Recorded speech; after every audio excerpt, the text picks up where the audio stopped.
Hey guys, welcome back. So in this lecture we are going to discuss about the dangers of visiting the deep dark web. Actually, the deep dark web is a place for criminals and black hat hackers.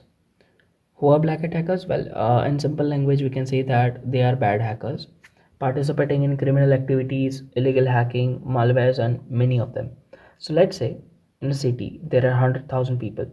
Then out of that 100,000, only 100 would be knowing about the deep dark web. But basically all the things we discuss in this course.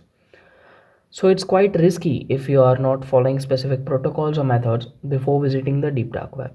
It's basically like tossing a piece of meat in front of a lion and expecting the lion not to eat the piece of meat, right?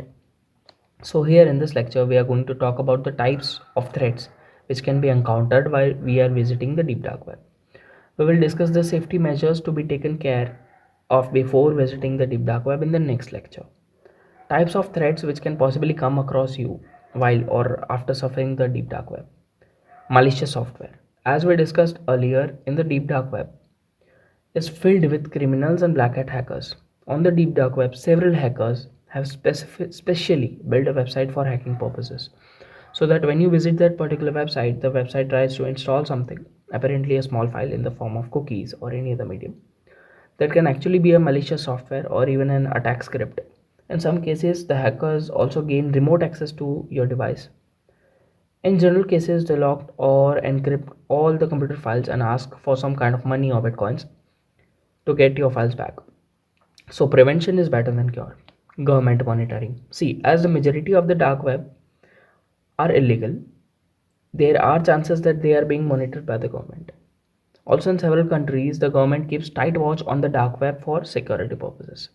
Several websites posting some leaked secret national documents or anti-nationalist articles are more likely to be monitored by the government.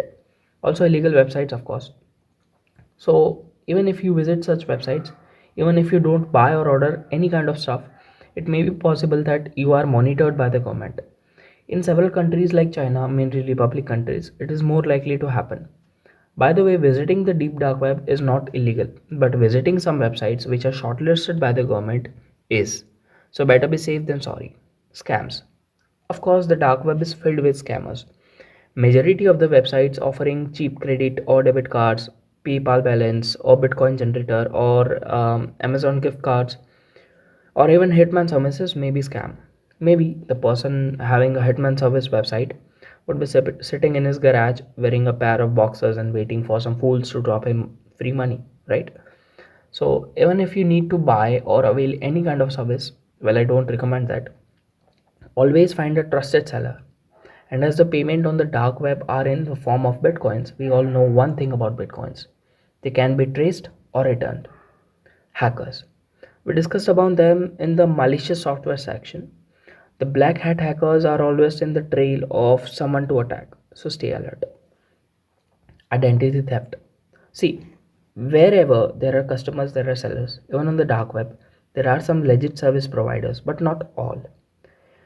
What do you think where these websites get this credit card or account like PayPal accounts or even passwords? They claim to create a fake identity of a person. From where did they acquire this data? It's stolen data.